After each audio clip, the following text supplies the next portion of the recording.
নমস্কাৰ লোজা চেনেলৰ অন্য এটা ভিডিঅ'লৈ তোমালোকক স্বাগতম জনাইছো। আজি আমি এই ভিডিঅ'টোত আলোচনা কৰিম অসমৰ ৰাষ্ট্ৰীয় উদ্যানৰ বিষয়ে। এই ভিডিঅ'টো চোৱাৰ পিছত তোমালোকে অসমৰ ৰাষ্ট্ৰীয় উদ্যানৰ বিষয়ে যিকোনো প্ৰশ্নৰ উত্তৰ কৰিব পাৰিবা বুলি মোৰ দৃঢ় বিশ্বাস। যিসকলে নতুনকৈ এই ভিডিঅ'টো চাই আছা তেওঁলোকে চেনেলটো সাবস্ক্ৰাইব কৰি ল'বা, লগতে বাকি সকলোৱে লাইক কৰিবা, শ্বেয়াৰ কৰিবা। গতিকে সময় নষ্ট নকৰি আমি ভিডিঅ'টোৰ ফালে আগবাঢ়ো।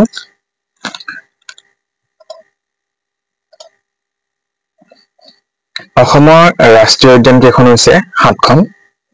সেইকেইখন হৈছে 1 নম্বৰতে আছে কাজিৰঙা ৰাষ্ট্ৰীয় উদ্যান, 2 নম্বৰতে আছে মানাহ ৰাষ্ট্ৰীয় উদ্যান, 3 নম্বৰত আছে ডিব্ৰু-চৈখোৱা ৰাষ্ট্ৰীয় উদ্যান, 4 নম্বৰত আছে ৰাজীৱ গান্ধী ওৰাং ৰাষ্ট্ৰীয় উদ্যান, 5 নম্বৰত আছে নামেৰি ৰাষ্ট্ৰীয় উদ্যান, 6 নম্বৰত আছে ৰায়মনা ৰাষ্ট্ৰীয় উদ্যান আৰু 7 নম্বৰত আছে দিহিং পাটকাই ৰাষ্ট্ৰীয় উদ্যান।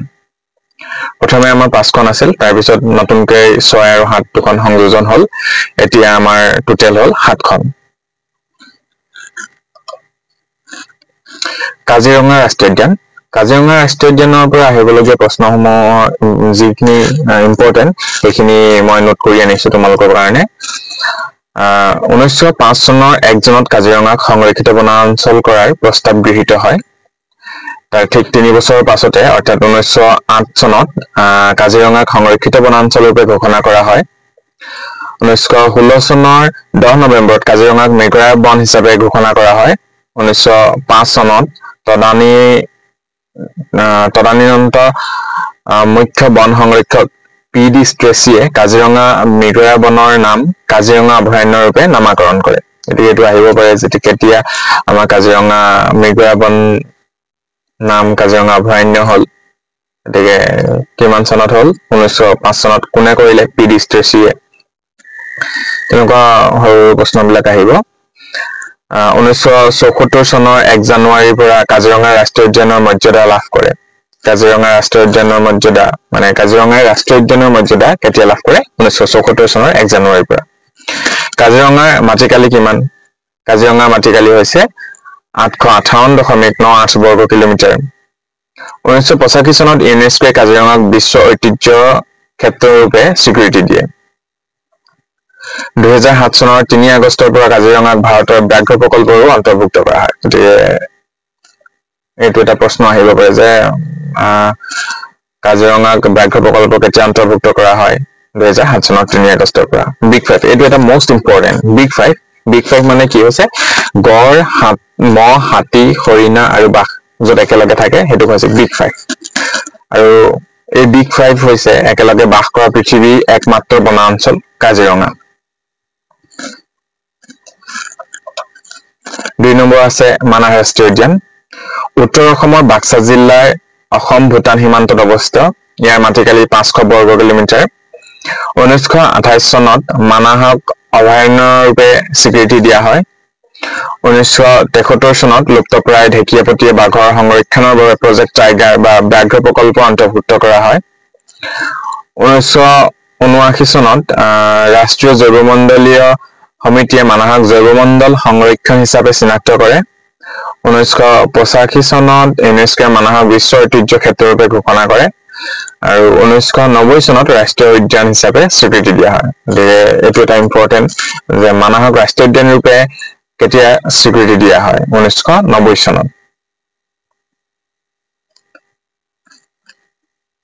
আৰু তোমালোকে নিশ্চয় জানা যে প্ৰজেক্ট টাইগাৰ বা ব্যাঘ্ৰ সংৰক্ষণৰ কাৰণে ব্যাঘ্ৰ প্ৰকল্পৰ প্ৰথমখন হৈছে মানাহ ৰাষ্ট্ৰীয় উদ্যান আৰু এখন কেতিয়া হৈছিল? 1923 চনত। এইটো এটা ইম্পৰ্টেণ্ট, এইটো এটা মনত ৰাখিবা। 3 নম্বৰ হৈছে ডিব্ৰু-চৈখোৱা ৰাষ্ট্ৰীয় উদ্যান। ডিব্ৰুগড় আৰু তিনিচুকীয়া জিলাৰ অন্তৰ্গত। ইয়াৰ মাটিকালি হৈছে 340 বৰ্গ কিলোমিটাৰ। দুষ্প্ৰাপ্য দেওহাঁহৰ প্ৰধান আৱাসভূমি ডিব্ৰু-চৈখোৱা। 1985 চনত ডিব্ৰু-চৈখোৱা জৈৱমণ্ডল সংৰক্ষিত বনাঞ্চল হিচাপে স্বীকৃতি দিয়া হয়। ই উত্তৰ পূৰ্বাঞ্চলৰ দ্বিতীয়খন জৈৱমণ্ডল সংৰক্ষিত বনাঞ্চল। 1999 চনৰ 9 মাৰ্চত কেন্দ্ৰীয় চৰকাৰে ৰাষ্ট্ৰীয় উদ্যান ৰূপে ঘোষণা কৰে। বিশ্বৰ একমাত্ৰ বনাঞ্চল য'ত বনৰীয়া ঘোঁৰা পোৱা যায়। এইখন হৈছে বিশ্বৰ একমাত্ৰ বনৰীয়া ঘোঁৰা পোৱা ৰাষ্ট্ৰীয় উদ্যান।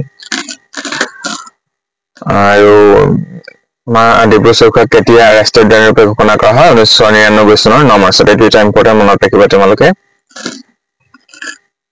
নেক্সট আছে ৰাজীৱ গান্ধী ওৰাং ৰাষ্ট্ৰীয় উদ্যান দৰং আৰু শোণিতপুৰ জিলা ব্যাপী আছে ওৰাং ৰাষ্ট্ৰীয় উদ্যান 1915 চনত ইংৰাজে ইয়াক মেঘৰা বন হিচাপে ঘোষণা কৰে 1962 চনত এটা খৰ্গ থকা গড় আৰু অন্যান্য বন্যপ্ৰাণী সংৰক্ষণৰ বাবে ওৰাঙক সংৰক্ষিত বনাঞ্চল ৰূপে ঘোষণা কৰা হয় 1985 চনৰ 20 ছেপ্টেম্বৰত ওৰাঙে অভয়াৰণ্যৰ মৰ্যাদা লাভ কৰে গতিকে ওৰাঙে কেতিয়া অভয়াৰণ্য মৰ্যাদা লাভ কৰে 1985 চনৰ 20 ছেপ্টেম্বৰত 1992 চনত ইয়াৰ নতুন নামাকৰণ হয় ৰাজীৱ গান্ধী অভয়াৰণ্য প্ৰথমে ইয়াত ওৰাং ৰাষ্ট্ৰীয় উদ্যান আছিল তাৰপিছত 1992 চনত ইয়াৰ নতুন নাম হয় ৰাজীৱ গান্ধী অভয়াৰণ্য আৰু 1999 চনত 13 এপ্ৰিলৰ দিনা এই বনাঞ্চলক ৰাষ্ট্ৰীয় উদ্যান ৰূপে ঘোষণা কৰা হয় গতিকে ওৰাং ৰাষ্ট্ৰীয় উদ্যান বা ৰাজীৱ গান্ধী ওৰাং ৰাষ্ট্ৰীয় উদ্যানক কেতিয়া ৰাষ্ট্ৰীয় উদ্যান হিচাপে ঘোষণা কৰা হয় 1999 চনৰ 13 এপ্ৰিলত আৰু ইয়াক ক্ষুদ্ৰ কাজিৰঙা বুলিও অভিহিত কৰা হয় গতিকে আহিব পাৰে যে ক্ষুদ্ৰ কাজিৰঙা বুলিলে কোনখন অভয়াৰণ্য ৰাষ্ট্ৰীয় উদ্যানক বুজোৱা হয় গতিকে ইয়াৰ উত্তৰটো হ'ব কি ৰাজীৱ গান্ধী ওৰাং ৰাষ্ট্ৰীয় উদ্যান তেনেদৰে সৰু প্ৰশ্ন আহিব গতিকে এইখিনি খুবেই ইম্পৰ্টেণ্ট তোমালোকে মনত ৰাখিবা মই আশা কৰিছো ইয়াৰ পৰা আমাৰ অসমৰ ৰাষ্ট্ৰীয় উদ্যানৰ পৰা যিকোনো প্ৰশ্নই আহক তোমালোকে এই ভিডিঅ'টো চালে নিশ্চয় পাৰিবা গতিকে প্ৰতিটো কথা ইম্পৰ্টেণ্ট প্ৰতিটো কথা মনত ৰাখিবা লগতে আমাৰ ভিডিঅ'টো শ্বেয়াৰ কৰাও ইম্পৰ্টেণ্ট যিসকলে এতিয়ালৈকে লাইক কৰা নাই তেওঁলোকে লাইক কৰি লোৱা আৰু লগৰ বন্ধু বান্ধৱসকললৈ শ্বেয়াৰ কৰি দিয়া 5 নম্বৰটো আছে নামেৰি ৰাষ্ট্ৰীয় উদ্যান শোণিতপুৰ জিলাত অৱস্থিত নামেৰি ৰাষ্ট্ৰীয় উদ্যান ক'ত অৱস্থিত শোণিতপুৰ জিলাত ইয়াৰ মাটিকালি 212 বৰ্গ কিলোমিটাৰ 1878 চনৰ 17 নৱেম্বৰত ইয়াক নদুৱাৰ বনাঞ্চল হিচাপে ঘোষণা কৰা হয় 1985 চনৰ 18 ছেপ্টেম্বৰত নামেৰি অভয়াৰণ্য ৰূপে নামেৰে ঘোষণা কৰে 1997 চনৰ 27 ফেব্ৰুৱাৰীত নামেৰি ৰাষ্ট্ৰীয় উদ্যানৰ প্ৰাৰম্ভিক ঘোষণা কৰে কিন্তু 1998 চনৰ 15 নৱেম্বৰত ইয়াক ৰাষ্ট্ৰীয় উদ্যান ৰূপে আনুষ্ঠানিক ঘোষণা কৰা হয় এক্সামত যদি আহে নামেৰি ৰাষ্ট্ৰীয় উদ্যানক ৰাষ্ট্ৰীয় উদ্যান হিচাপে কেতিয়া ঘোষণা কৰা হয় বা নামেৰি ৰাষ্ট্ৰীয় উদ্যান হিচাপে কেতিয়া ঘোষণা কৰা হয় 1998 চনৰ 15 নৱেম্বৰত 2000 চনৰ 1 মাৰ্চৰ পৰা নামেৰি ৰাষ্ট্ৰীয় উদ্যানক ভাৰতৰ ব্যাঘ্ৰ প্ৰকল্প অন্তৰ্ভুক্ত কৰা হয় গতিকে এতিয়ালৈকে আমি ৰাষ্ট্ৰীয় উদ্যান 3খন পাইছো ব্যাঘ্ৰ প্ৰকল্প অন্তৰ্ভুক্ত থকা প্ৰথম হৈছে মানাহ দ্বিতীয়তে হৈছে নামেৰি আৰু 3 নম্বৰতে হৈছে কাজিৰঙা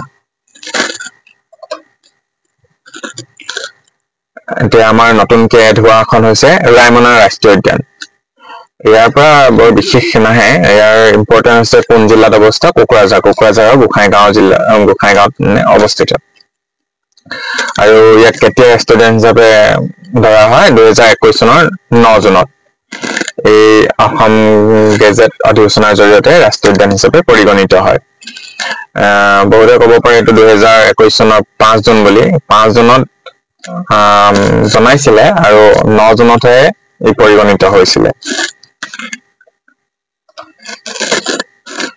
আৰু আমাৰ 7 নম্বৰখন হৈছে দিহিং পাটকাই ৰাষ্ট্ৰীয় উদ্যান ডিব্ৰুগড় আৰু তিনিচুকীয়া জিলাত অৱস্থিত ইয়াক পূৰ্বৰ আমাজন বুলি কোৱা হয় গতিকে এইটো এটা ইম্পৰ্টেন্ট খুবেই প্ৰায় পৰীক্ষাত অহা দেখা যায় যে পূৰ্বৰ আমাজন বুলি কোনখন ৰাষ্ট্ৰীয় উদ্যানক জনা যায় গতিকে ইয়াৰ শুদ্ধ উত্তৰ হ'ব দিহিং পাটকাই ৰাষ্ট্ৰীয় উদ্যান 2004 চনৰ 13 জানুৱাৰীত দিহিং পাটকাইক এইটো পাটকাইং হৈ থাকিলে পাটকাইক হ'ব লাগিছিলে একচুৱেলি পাটকাইক বন্যপ্ৰাণী অভয়াৰণ্য হিচাপে স্বীকৃতি দিয়া হয় গতিকে প্ৰথমে 2004 চনৰ 13 জানুৱাৰীত বন্যপ্ৰাণী অভয়াৰণ্য হিচাপে স্বীকৃতি দিলে আৰু 2021 চনৰ 15 জুনত ৰাষ্ট্ৰীয় উদ্যান হিচাপে ঘোষণা কৰা হয় ই হস্তি সংৰক্ষিত বনাঞ্চলৰ এটা অংশ এলিফেণ্ট ৰিজাৰ্ভ ভাৰতবৰ্ষৰ সৰ্ববৃহৎ ক্ৰান্তীয় বৰ্ষাৰণ্য এটো এটা খুবেই ইম্পৰ্টেন্ট ভাৰতবৰ্ষৰ সৰ্ববৃহৎ ক্ৰান্তীয় বৰ্ষাৰণ্যখনে হৈছে দিহিং পাটকাই ৰাষ্ট্ৰীয় উদ্যান আৰু ই হস্তি সংৰক্ষিত বনাঞ্চলৰ এটা অংশ গতিকে এইটো এটা খুবেই ইম্পৰ্টেন্ট গতিকে আজি ভিডিঅ'টো আমি ইমানতে সামৰিছো আজি খুব সৰুকৈ ভিডিঅ'টো আনিলো আৰু খুবই ইম্পৰ্টেণ্ট যিসকলে এই ভিডিঅ'টো চাই উপকৃত হৈছো বুলি ভাবিছা তেওঁলোকে লাইক কৰিবা আৰু শ্বেয়াৰ কৰিবা লগৰ বন্ধু বান্ধৱসকললৈ আৰু সাবস্ক্ৰাইব কৰিবলৈ নাপাহৰিবা আজিলৈ ইমানেই থেংক ইউ